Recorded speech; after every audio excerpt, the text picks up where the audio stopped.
What's up, folks? Welcome back to Tactical Tortoise. My name is Trevi, and today, let's talk about codexes. Warhammer 40k is a game with its fair share of problems, not the least of which is poor rules development leading to imbalance, frequent mistakes in rules text, all of which is compounded by infrequent rules updates. For even those not as concerned about the vagaries of 40k's rules and hundreds of pages of FAQs, supply chain issues and limited product releases make it difficult to enjoy Warhammer products even when you're not worried about how your models will actually perform on the table. Fortunately for us, a lot of those issues could be solved with basically a snap of the fingers. Unfortunately for us, that's highly unlikely to happen.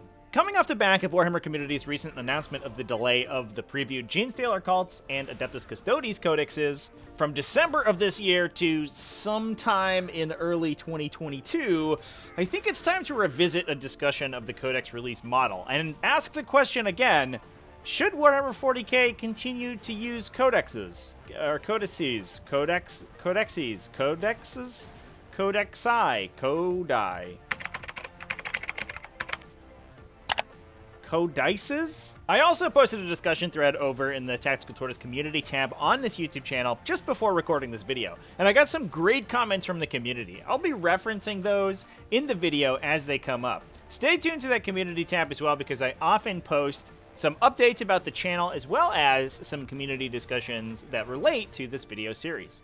The real tragedy of this Warhammer community news article is Genestealer cults, because while Adeptus Custodes see some competitive success and are commonplace in the X and 1 or even undefeated bracket of competitive events, Genestealer cults are unabashedly the worst faction in Warhammer 40k, especially after many other underperforming armies such as Knights and Astra Militarum got a little bit of a glow up in the latest rebalance data slate. The really awkward part of this announcement is that the Shadow Throne box set meant to release alongside the delayed codexes and highlight the great battle between these two factions is not being delayed, meaning that players will have to make the decision to pre-order or purchase the kit and obviously potentially other units to use alongside it without knowing what the models included will actually do once those rules get updated. And these issues beg the question, why are these rules being withheld at all?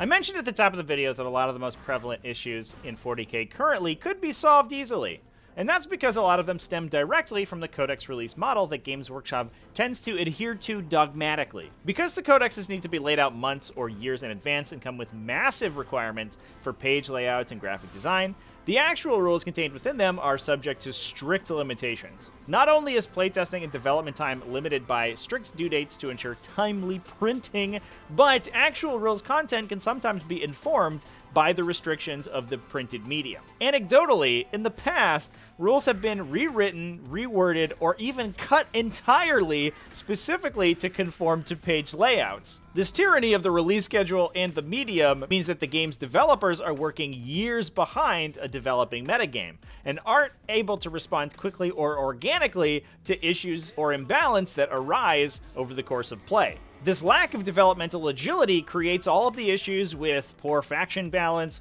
hundreds of pages of FAQs that govern the game's rules, and the lack of internal mechanical consistency that the game suffers from immensely today. Even more damning is the fact that Warhammer's digital references are slaves to the Codex release, so even though there is technically an officially published alternative to buying a Codex, it both requires the Codex to currently be released and be purchased before use, making the digital reference only marginally more useful than just owning the hard copy.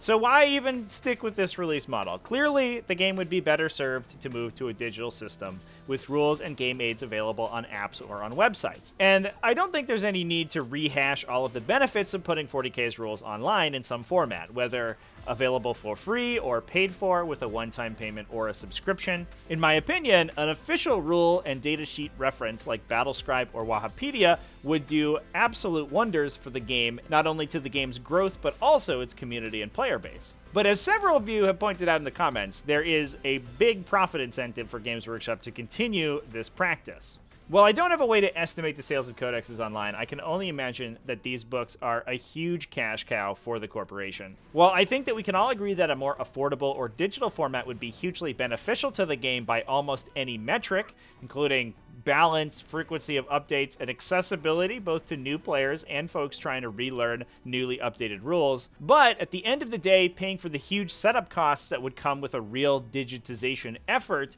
all for the gamble that it would maybe end up more profitable than the already highly lucrative Codex release business, just doesn't make financial sense for a profit-motivated corporation. Since part of the value of Warhammer miniatures themselves is tied to their use as game components, unfortunately, withholding rules with which to play those games is essentially the definition of an anti-consumer practice by Games Workshop, devaluing their entire product line in the interest of their bottom line.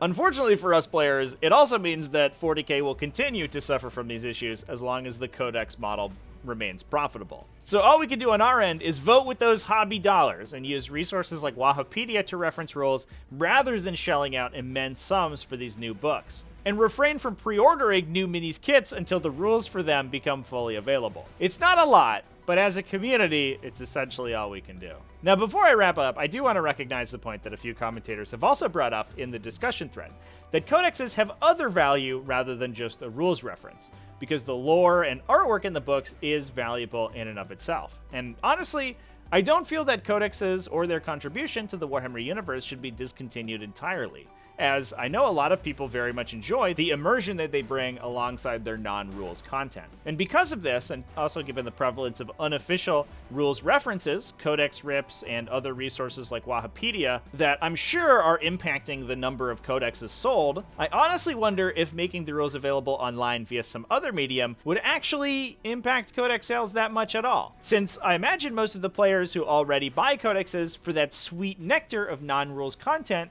would continue to purchase them even if the rules themselves were available elsewhere. I also appreciate that this is, of course, a very nuanced topic, since a lot of people appreciate having a physical rules reference in front of them to use for games, so maybe there is a peaceful coexistence of in-print and digital rules. The irony of this whole situation, however, is Games Workshop and their fans' constant parroting of the argument that they're a model company, not a rules company, and that their rules are just here to sell models.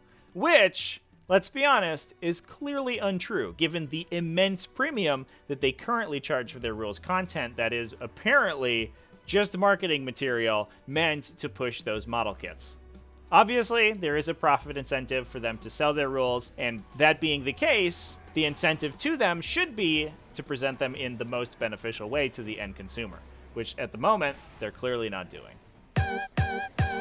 Anyway, that's all my thoughts about the current Codex crisis. Let me know down in the comments what you think about this issue and where you stand on this whole Codex debate. We already had a bit of a discussion over on the discussion thread, but I am interested to know what you think about the thoughts that I put forward in this video and your own thoughts. Big thanks as well for watching to the end of the video. Huge thanks to everyone who supports the channel, either over on Patreon at patreon.com/tacticaltortoise, YouTube channel members, you can join in the link down below the video, and Twitch subscribers, you can join at twitch.tv/tacticaltortoisetv. All those people help me keep doing what I do, making Warhammer 40K videos, and I really appreciate them. And with that, remember to keep it classy, folks, and have happy wargaming.